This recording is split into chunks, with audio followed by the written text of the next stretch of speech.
어저께죠. 그 태블릿 PC 관련해서 이제 뭐 변희재 대표하고 도태우 변호사가 그래서 이제 기자회견 했지 않습니까? 예. 근데 결국 이제 이슈가 이제 그 태블릿 PC 조작건에 대해서 이제 특검 관련된 건데, 이렇게 합니다. 우리가 이제 이 태블릿 PC를 JTBC에서 조작했다는 것에 대해서는 뭐 이 많은 애국 우파 국민들은 이제 모두들 다 잘 아실 겁니다. 그런데 저는 그렇게 한번 바라볼 필요, 왜 손석희가 이렇게 조작을 했을까? 그리고 왜 검찰은 거기에 개입을 했냐 하는 부분에 대해서 저는 항상 왜라는 부분에서 우리가 좀 살펴볼 필요가 있다. 왜냐하면요, 이 왜라는 부분을 알아야 이 탄핵, 이 정변에 대한 모든 어떤 실체가 드러난다 이렇게 보거든요. 사실 이제 저는 어떻게 보면은 결국은 이 손석희는 어쨌거나 이 중앙일보 JTBC의 또 월급쟁이 사장인데, 그는 핵심이 뭐냐면은 그런 얘기도 있지 않습니까? 결국은 이 태블릿 PC를 홍석현이가 손석희에 건넸다는 거 아닙니까? 그리고 거기 홍정도가 지금 어쨌거나 중앙일보와 지금 JTBC의 대표이사 아닙니까? 오너 회장 아닙니까? 예, 예. 그러니까 결국은 그게 이제 지난번에 뭐 많이 얘기했다시피 김한수가 이제 홍정도하고 친구고, 결국은 이 태블릿 PC의 소유주는 김한수고, 본인이 개통했고 결국은 요금도 납부했고, 이게 지금 드러난 현재 팩트 아닙니까? 예. 그러니까 이런 측면에 봤을 때 결국은 어떻게 보면 저는 손석희는 하나의 어떤 이런 조작에 가담한 행동 책임자다 이렇게 봐야 되겠죠. 기자들은 그게 어떤 뭐 결국 구색 맞추기 위한 어떤 하는 소모품들이고, 하수인이네. 저는 예. 그러니까 저는 이 부분에 대해서 예. 결국은 그냥 거슬러 올라가면은 홍석현이라는 얘기 아닙니까? 그럼 왜 홍석현은 결국은 이 태블릿 PC 조작을 손석희에게 지시를 했을 가능성이 매우 높다. 저는 그 전제에 추정하고 이제 말씀드리는데, 예. 왜 그랬을까?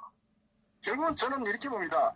그 핵심적 이면에는 결국은 그 탑의 정치 세력, 소위 말해서 내각제를 하고자 하는 이런 음모에 의해서 굉장히 기획되고, 그게 검찰도 가담한, 결국 이제 검찰의 호남 세력들, 또 어떤 정치 세력과 연계되는 어떤 검찰 내의 어떤 그런 정치 검찰들, 이 부분들 전부 행동 대원이 있다는 얘기예요. 그러니까 이 사건에 저는 실체를 봤을 때 어떤 좀 정리하면요, 결국은 이 현직 대통령을 어떤 음모로 끌어내 가지고 자신들이 결국은 내각제를 이루기 위한 그 모든 것들의 수단 동원됐다, 이렇게 저는 한마디로 정리하면 그런 것 같아요.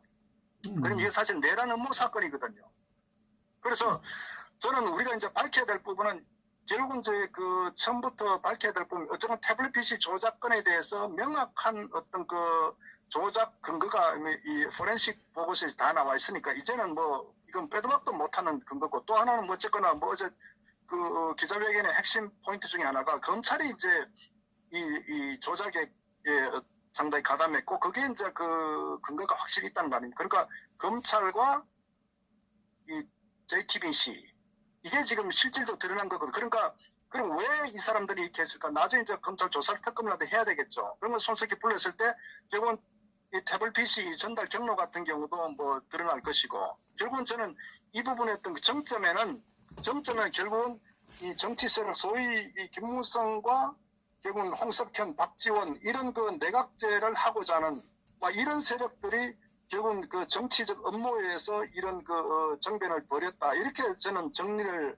해야 이게 논리가 풀려간다고요. 나머지 분들은 전부 다 어떤 거기에 결국은 이 우파 정권을 끌어내리기 위해서 결국 또 이 좌익 세력들은 그게 또 하나 행동대원으로서 민주노총이 또 개입되고, 또 정치 좌파 정치 세력들이 개입되고, 그러나 핵심적인 이걸 끌고 나가는 부분은 저는 바로 이 내각제 음모 세력들이 결국은 핵심적인 정치적 의도였다, 이렇게 좀 정리를 할 필요가 있을게요. 그것은 과거로 따지면요, 결국은 이게 이 반란입니다. 내란 반란 사건이라고 이게.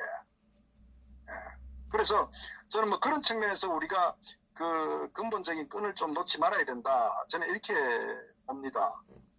그래서 이 태블릿 조작 사건 자체는 단순하게 손석희 쪽만 이슈가 아니라 손석희는 어쨌거나 행동대장 정도에 준했다. 그리고 결국은 우리가 또 이해하지 못하는, 왜 그러냐면 왜 그 헌법재판소의 8대0이라는 우리가 정상적으로 있을 수가 이해할 수 없는 그런 결과가 나온다. 결국 그만큼 정치 세력들과 연계된 호남 세력들과 뿌리를 내리는 호남 향후회를 배경으로 한 이런 이 검찰 내에 또 이 헌재 내에 어떤 그런 세력들 전체적으로 상당히 깊이 얽혀가지고 결국은 그런 압력 내지는 분위기를 만들어서 저는 이 탄핵을 결국은 끌고 가는 그런 하나의 사건이다. 어떻게 보면 저는 정리하면은 내란 사건이다. 저는 이렇게 규정을 합니다.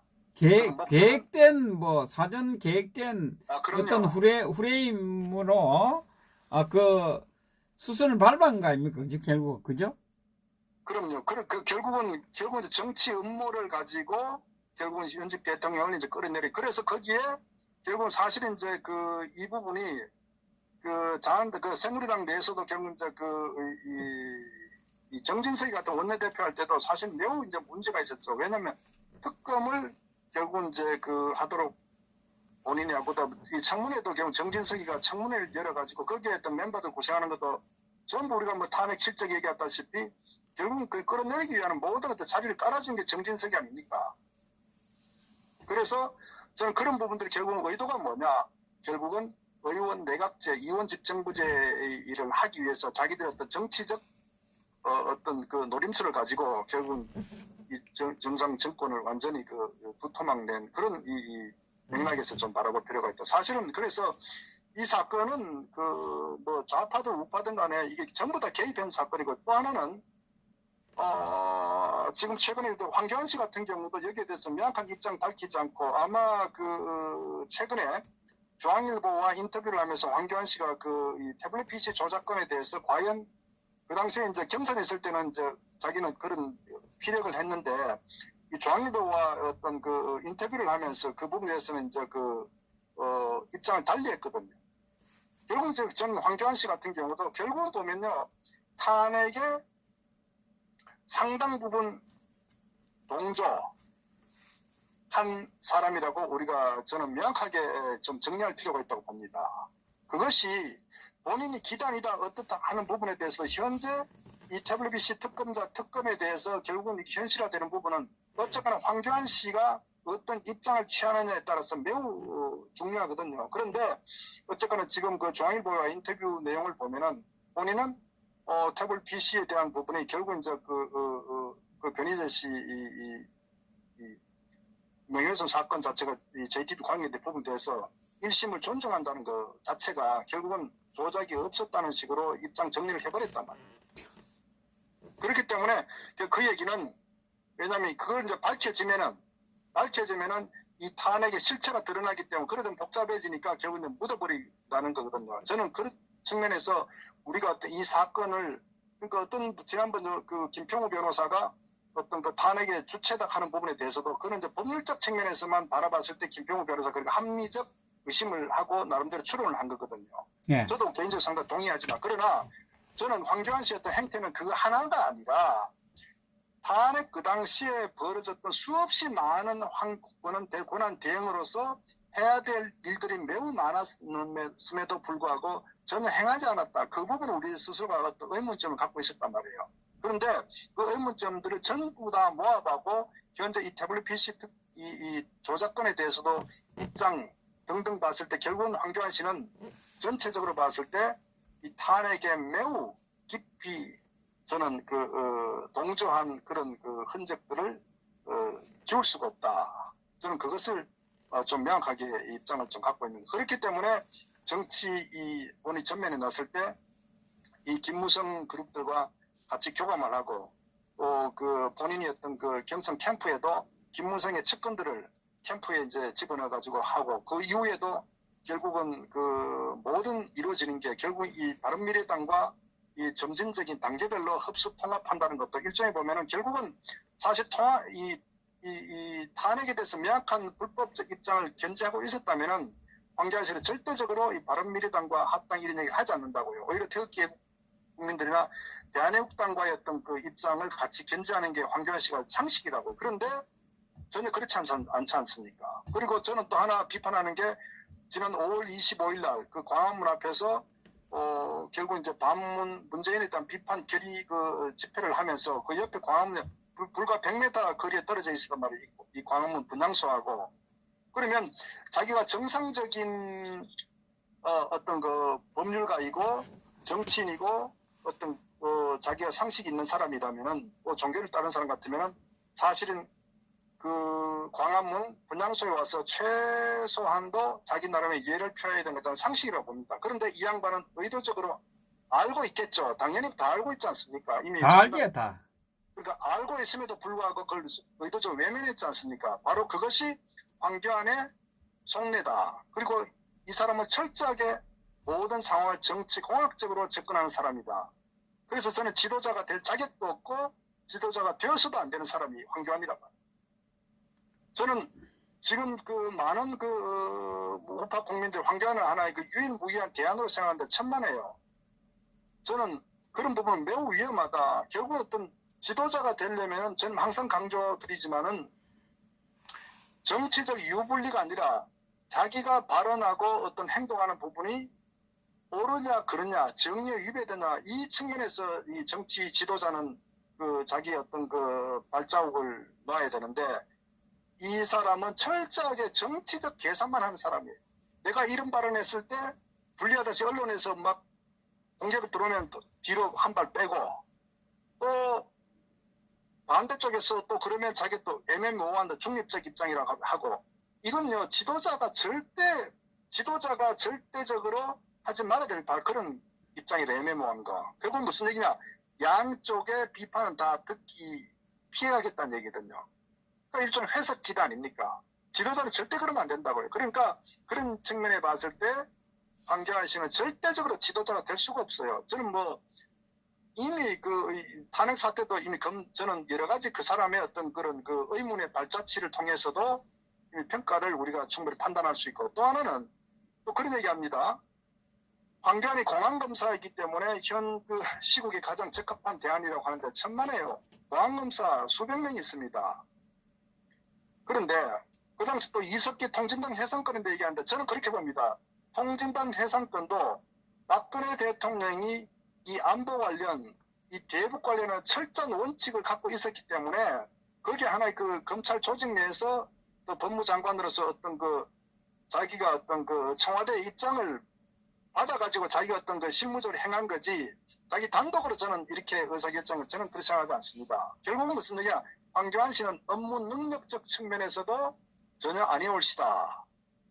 그리고 어떤 여러 가지 어떤 정치적 입장을 보는 이 정치 가치 철학 같은 경우도 전혀 리더로서의 어떤 그런 그 자질과 자격과 어떤 그걸 전혀 갖고 있지 않다. 저는 이렇게 보기 때문에 황교안 씨는 어쨌거나 절대적으로 지도자가 되어서 안 되고 더더구나 또 하나 최근에 벌어지는 부분에 대해서는 이 양반이 사과를 매우 자주 하잖아요. 예. 그러니까 사실 지도자는 이렇게 자주 사과하면 안 돼요. 왜? 이 정점에 지도자가 사과할 땐 책임을 지는 거거든요. 결국 그렇기 때문에 결국 그 역설적으로 얘기하면 자기의 판단력이 매우 문제가 있다는 거예요. 그 사과한다는 거는 그 사과를 하지 않을 상황을 만들어야 돼요. 그리고 불가피하게 사과할 때는 거기에 책임을 지고 그 사과는 한 번으로 끝을 내야 됩니다. 그런데 이 양반은 무슨 일만 했으면 계속 사과한다고. 그리고 사과를 하고 거기에 대한 책임을 결국 당에 소속된 의원들이 징계 처분을 해버리잖아요. 그러면 소속된 의원들이나 거기에 있던 당직자들 같은 경우는 바른 소리를 못한다고요. 뭔가 좌파들에게 또 옳은 소리 하면은 좌파 언론이 막 공격을 하고 좌파 세력 공격을 하게 되면은 또 왜냐면 지도부에서 사과를 해버리면은 결국은 이 정당이나 이 조직원들 자체는 바른 소리를 못하고 눈치만 보는 그리고 아주 그 정말 침묵으로 일관하는 기회주의 행태를 보인다고요. 지도자는 절대 그러면 안 되는 거예요. 그러니까 조직이 활성화되고 뭔가 투쟁을 가지려면은 정점에 있는 지도자가 가장 강한 어떤 그 입장과 원칙과 어떤 투쟁의 결기를 보여줘야 그래야 밑에 있는 소위 어떤 참모들이든 어떤 소속 의원들이 일심단결해서 투쟁을 하는데 황교안 씨는 돌아서면 사과예요. 유감이고. 그렇기 때문에 그걸 알기 때문에 이 좌파들, 그게 뭐 5.18 사건이든 또는 어떤 다른 사건이든 세월호 사건이든 등등 보면은 조금만 어떤 자기들 그 좌파들의 입장이 벗어나는 가면은 벌떡 달려들잖아요. 그것도 사과하잖아요. 그러니까 우파의 어떤 가치와 이념을 전혀 이 사람은 갖고 있지 않다. 그 정체하면 안 되는 거예요, 저 사람은. 그러니까 사실 뭐 최근에 보니까 그 차명진 의원 같은 경우도 이 세월호 유족들한테 완전히 그 민형사상 어떤 그 손해배가 4억이 넘는 어떤 그 손해배상 어떤 소송을 당해가지고 지금 뭐 굉장히 어려운 상황이 있는데 사실은 3개월 그 다음번 정지했지 않습니까? 있을 수가 없거든요. 그러니까 오히려 그 예하 어떤 그 의원들이 그런 발언을 하게 되면은 좌파가 공격을 하면은 오히려 그걸 받아쳐가지고 그걸 대변을 통해가지고 강력한 대응하라고 이렇게 주문해야 되는 거예요. 리더는. 그런데 사과해버리니까 결국은 관련 의원들 같은 경우는 어떻게 됩니까? 그러니까 그렇게 하기 때문에 절대적으로 리더가 될 수 없고 더더구나 보수 우파의 리더가 되어서는 안 되는 사람이에요.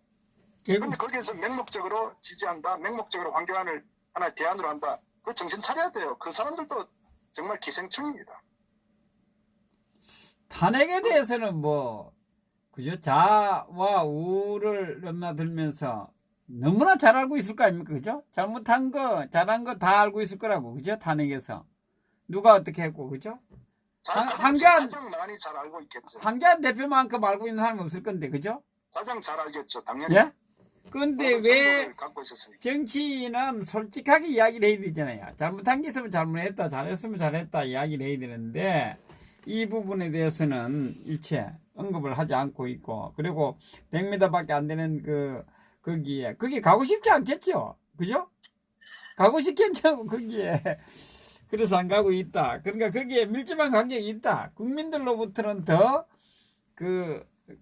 탄핵의 주역이다, 주범이다. 라고 더 의심을 받게 하고 있죠, 지금 계속. 그죠? 그리고 저는 볼 때는 이 뭐 자한당이나 집권 지금 문정권에서 어떤 지시를 받아가지고 위에서 내려가 그 사과하라 그래라 그러면 사과하고 이러는 것 같은 느낌을 국민들이 받게 만들고 있잖아요. 우파 국민들 정말 화날 것 같아요.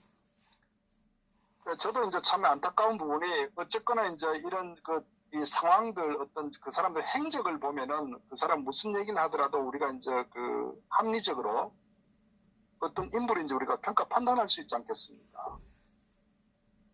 그래서 저는 어쨌거나 사실은 이런 사상 초유의 이 좌파 정권이 들어서 가지고 완전히 법치를 파괴하고 대한민국을 파국으로 몰고 가는 이 문재인 좌파 친북 정권을 견제하기 위해서는 그 여느 때보다도 강한 투쟁이 매우 중요하거든요. 그 투쟁의 어떤 그 가치는 정말 보수 우파의 어떤 이념과 정체성에 정말 철저하게 무장된 그런 지도자이면서 어떻게 보면 상황에 따라서는 정말 어떤 내전을 할 정도의 어떤 그런 결기를 가져야 되는 게 이 난세에 필요한 어떤 그 지도자의 소위 갖춰야 될 덕목입니다.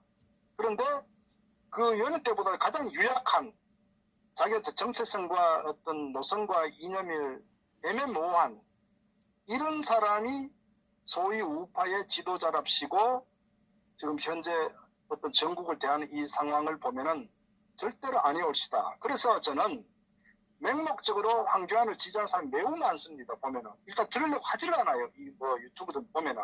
그런데 맹목적 지지가 아니라 지지하는 이유가 있어야 되거든요. 안 그러면 개돼지죠. 그러니까 사람의 어떤 그런 부분이 연예인도 아닌데 더구나 대한민국이 이런 정말 어떤 초유했던 위기 상황이라 했을 때 과연 대한민국 위기에서 구할 인물이 적합한지 그 사람의 어떤 정체성은 어떤지 투쟁의 결기는 어떤지 이걸 우리가 보고 판단해야 되거든. 그래서 황교안 씨의 실체 하나씩 드러나고 있지 않습니까? 여기에 대해서는 비판을 해야 돼요. 그래서 저는 맹목적으로 지지하는 것은 돼지들이다. 이렇게 우리가 인식해도 저는 무방하다 봅니다. 왜? 그만큼 결국은 대한민국 잘못되면 책임을 안아야 되는 거예요. 그 지지했던 사람들이. 그래서 제가 이 말씀드린 거는 황교안의 실체, 또 만약에 정말 저 바람은 제가 틀리기를 바라지만 그렇다면은 황교안의 어떤 앞으로 어떤 행적들, 그러니까 앞으로 취할 어떤 행동들. 그러니까 저는 그 핵심적 부분이 결국은 이 태블릿 PC 특검을 황교안 씨가 어떻게 정말 접근할 것이냐. 그 두 번째로는 또 매우 중요하죠. 결국은 지난 대선 때 어떤 그 드루킹 사건 개입된 것에 대해서 드루킹 김정숙이와 문재인에 대해서 특검을 반드시 열어야 된다고요. 이 두 가지를 정치적 어떤 이슈로 밀고 나가게 되면은 결국은 저 좌파 정권은 결국 무너질 수밖에 없는 상황이 된다고요. 그것이 저는 정치 전략적으로 정말 총선 전략이고 대선 전략에 매우 중요한 전략가라면 지략가라면 충분히 그런 어떤 정치적 어떤 그 접근 방법을 하는 게 매우 중요하다. 그렇게 하면 무조건 백전백승하는 거예요. 그렇게 해가지고 결국 국민의 여론을 바로 돌리게 되면은 자연스럽게 저는 정권을 획득할 수 있고 총선에서 다수에서 할 수 있는 거예요. 그런데 뻔함에도 불구하고 그걸 하지 않는다. 바로 그것이 탄핵에 스스로가 발을 담궜다. 그 탄핵 세력과 함께 했다는 것을 저는 반증한다. 만약 황교안 씨가 이 모든 부분을 외면한다면 저는 그게 명확하다고 봅니다.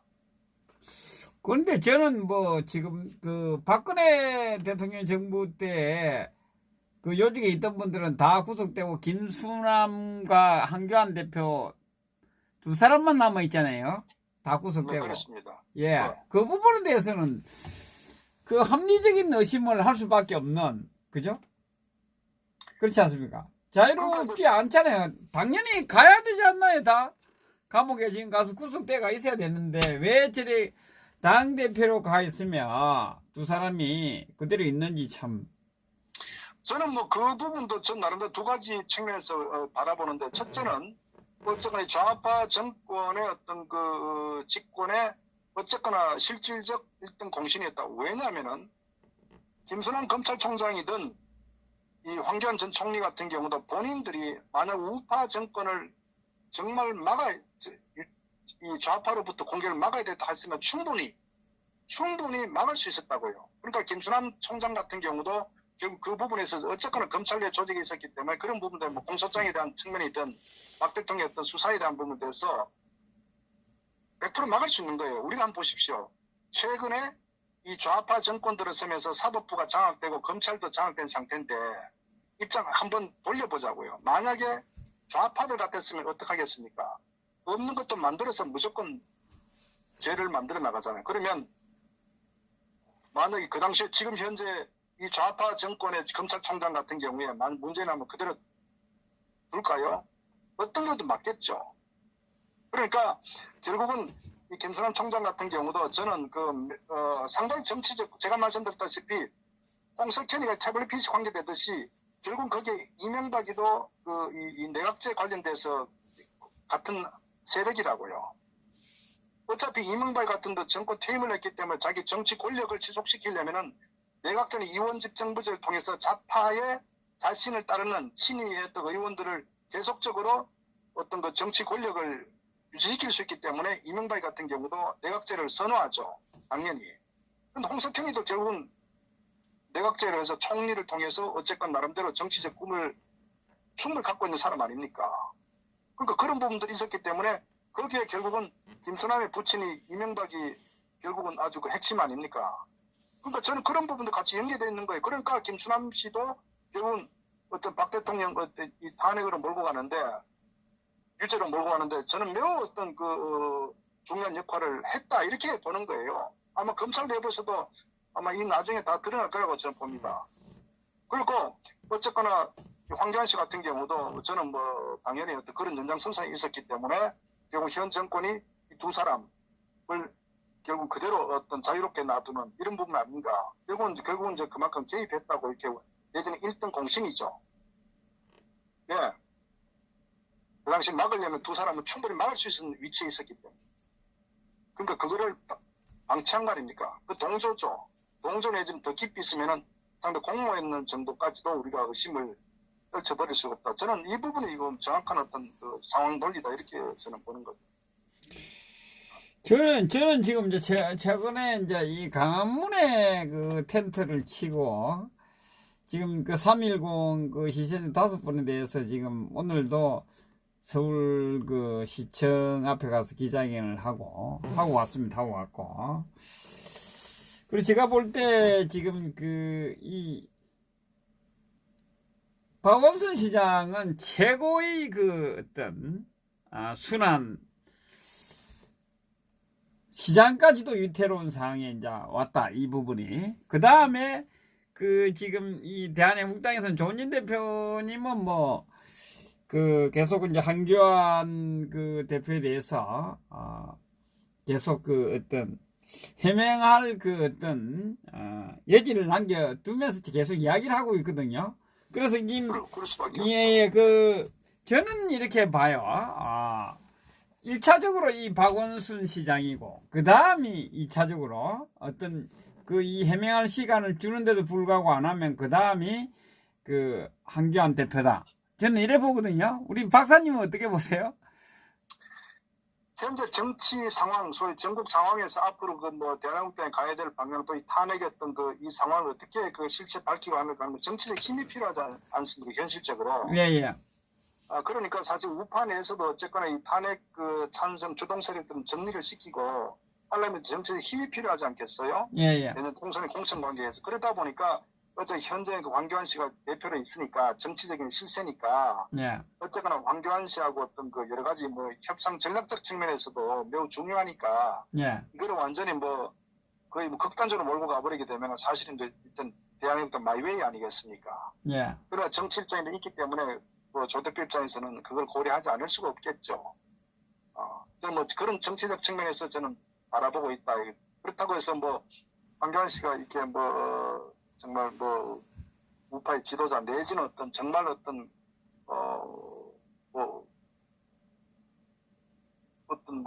리더로서 어떤 그런 평가 판단이라고 저는 보지 않고요. 어쨌거나 개인적 생각은 조 대표는 어떤 이 전국 상황을 좀 슬기롭게 잘 풀어나가야 되기 때문에 예. 1차적으로는 우파 내에서 어떤 교통정리의 어떤 상황을 좀 잘 끌고 가야 된다. 이런 측면으로 바라보는 것 같고, 그리고 박원순 같은 경우는 사실 상징적이죠. 사실 박원순이 좌파 내에서도 저는 아웃이라고 봅니다. 박원순이 절대적으로 앞으로 큰 일을 할 아니라고 봐요. 박원순의 정치 생명은 저는 끝났다고 봅니다. 저 사람은 여러 가지 부분들이 세력적 측면이든 자신의 어떤 업무 능력적 측면이든 가족관계든 모든 부분에 있어서 박원순은 전혀 어떤 대선 후보로서의 전혀 감 아니다. 그래서 거기에 대해서는 큰 의미는 없다고 봐요. 박원순 단지 서울시장이기 때문에 우리가 현재 그런 상징적 측면이지 정치 어떤 힘의 측면에서는 박원순은 전혀 오히려 이재명이보다도 훨씬 더 역량이나 어떤 무게가 떨어지는 사람이기 때문에 저는 정치적 의미는 별로 없다 이렇게 봅니다. 예. 그러다 보니까 어쨌거나 이 상황을 난국을 잘 헤쳐나가는데 여러 가지 종합적으로 이제 판단 고려를 하지 않겠나 이렇게 봅니다. 예. 이 문재인 좌파 정권에서 이분 3월 10일 날 부분도 자유롭지 못하잖아요. 이것이 밝혀줘야 되는 거 아닙니까? 이 문재인 정권도. 사실은 이게요, 맞아, 이 탄핵이란 거는 정상적 어떤 헌법 절차 이 측면이 아니라 이게 정변이고 내란 사건이라고 저는 규정을 합니다. 네. 그렇기 때문에 이게 밝혀지면 저들은 죽어요. 농담이 아니고. 이건요, 정말 과거 같으면 이게 전부 다 이게 불러 들어가지고 주리를 틀고 정말 나중에 능지처참해야 될 이 사건이라고요. 예, 예. 그만큼 이게 굉장히 중차대한 사건이란 말이에요. 그러니까 이 좌파들은 이번에 이거를 자기들 끝까지 집권을 하지 못하면 자기들 모두가 정말 죽는다는 생각을 하고 있다고 얘들은. 자신의 행위를 너무 잘 알기 때문에. 그래서 이거를 끝까지 막으려고 하는 게 좌파들의 어떤 그런 입장이기 때문에 얘들 사고한다 이건 있을 수가 없는 거예요. 수단 방법 가리지 않고 무조건 이걸 덮고 무조건 끌고 나간다고요. 그래서 계속적으로 정치적으로도 이 국정농단 탄핵받은 세력들 이렇게 계속 정치 공학적으로 계속 밀고 나가기 때문에 저는 그들은 그만큼 이 사건 자체가 자신들의 생명에 직접적으로 관계되기 때문에 어떤 경우든 우파가 1%, 0.001% 기대하는 것대로 절대 되지 않습니다. 그런데 저는 어떤 의미에서는 좌파든 우파든 이번 이 내란 이 반동 세력들에 대해서 저는 뭐 정말 엄청난 어떤 결기나 어떤 그 각오를 하지 않으면요, 이거 정상적으로 해서 풀리지 않아요. 자, 지금 이 부분에 대해서 저는 이 보면서 강화문에 이렇게 그 태극기 순례도 하고 이 보니까 이게 국민들이 이제 다 알게 되잖아. 이것을. 자, 언론 방송, 지금 탄핵 세력들, 그죠? 이 부분이, 이것을 그냥 넘어갈 것이라 보지 않거든. 저는 점점 확산될 것이다. 오늘보다는 내일이 더 커지고, 이 덩어리는 커질 것이다 보지거든요. 그리고, 자, 이 부분은 이 좌파 정권에 대해서 사실상 이 공격을 하고 있는 거 아닙니까? 그러면, 자한당의 한겨는 우파가 아니라라는 거 아닙니까? 이 부분에 대해서 다 분명도 하지 않고 이 부분에 대해서 일체 언급을 하고 있지 않거든요. 저는요, 그 좌파, 우파를 떠나서 저들은 좌파도 아니고 우파도 아닙니다. 그냥 기회주의 세력이에요. 이게 무슨 얘기냐면은, 이들은 결국은 어떤 자기들의 정치적 음모를 가지고 정변을 일으킨 세력들 아닙니까? 예, 예. 그것이 팩트라고요. 실체고. 그리고 그 세력들이 현재 자한당의 주류 세력이라고요. 그러다 보니까 결국 탄핵은 묻고 가자. 탄핵이 밝혀지면 자기들 죽으니까.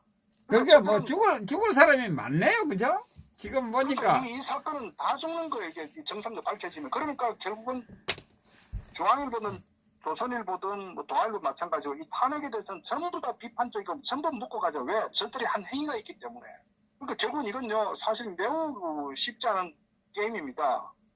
그러니까 언론에서 태극기 집회 1000만이 나와도 보도를 하지 않는다고. 왜? 한다는 것은 자기 스스로 이 목에다가 칼을 들이대는 건 마찬가지이기 때문에 안 하죠, 당연히.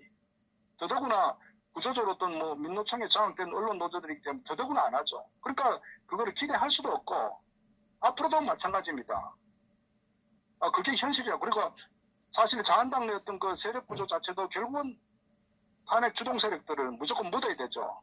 그 다음에 탄핵을 반대했다는 친박 세력들조차도 결국은 뭐냐면 당권이 실세가 누구냐에 따라서 차기 공천에 따라서 그게 자기들이 설사 탄핵에 반대하더라도 그쪽으로 흘러가는 거예요. 머리를 숙인다고요. 그러면서 과거로 지금 꺼내봐야 어차피 끝난 얘기인데 그게 무슨 도움 되냐. 그냥 우파가 단합해서 정권을 되찾다 이 논리거든요. 그 이면에는 결국은 이 정치 세력 균형 힘 자체가 이미 탄핵 주동 세력으로 지금 거의 갖고 있던 주류 세력들이. 그러니까 나경원이도 뭐 탄핵 찬성한 친구고 지금 황교안도 마찬가지고 거기에는 김무성 같은 이 바른미래당에서 컴백한 이 세력들이 주류 아닙니까? 네. 그러면 거기에서 강력하게 반대할 소위 친박 세력들, 탄핵 반대 세력들 자기 어떤 그 자리를 직을 걸고라 던지고 강하게 투쟁을 해야 되는데 그런 세력이 없지 않습니까? 윤상현이 같은 경우도 결국은 보면은 이 김무성 비슷하게 결국은 이 반문이라는 개념으로 정권 대책 이런 논리로 흘러가간다. 그러니까 근데 자한당 내에는 정말 투쟁하는 세력은 극히 드문 거예요. 극히.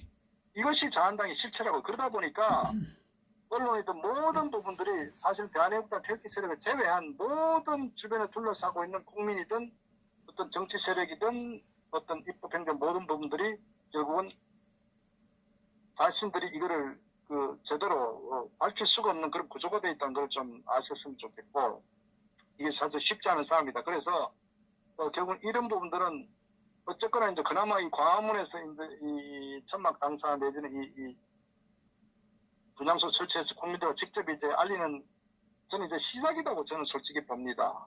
그래서 이런 부분들 앞으로 국민들에게 계속 끊임없이 좀 전국적으로 알리는 게 매우 중요하다. 어쨌든 언론은 철저하게 외면하고 또 외면하고 박원순이는 계속적으로 해방 놓고 또 자한당은 계속 묻고자 가자 하고 결국 정치 세력들은 결국은 과거로 돌리고자 하는 이 부분 결국은 그들의 속셈 자신들의 어떤 과오 이 부분이 그대로 노출되기 때문에 저들은 선택의 여지가 없다 이렇게 보는 게 정확한 어떤 상황이다 이렇게 봅니다.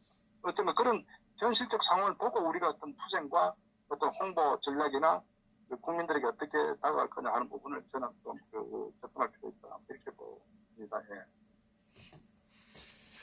아, 참, 제대로 지금 전쟁이 붙은 것 같아요. 아, 지금, 가문의 이 대한애국당과 태극기 애국 세력들은 다, 목숨을 내놓고 지금 하고 있는 상황이단 말이에요, 지금. 뭐 이것을 그렇죠. 밝히지 않으면, 죽으면 불사하겠다는 각오거든요, 사실상. 현장에 나와보면.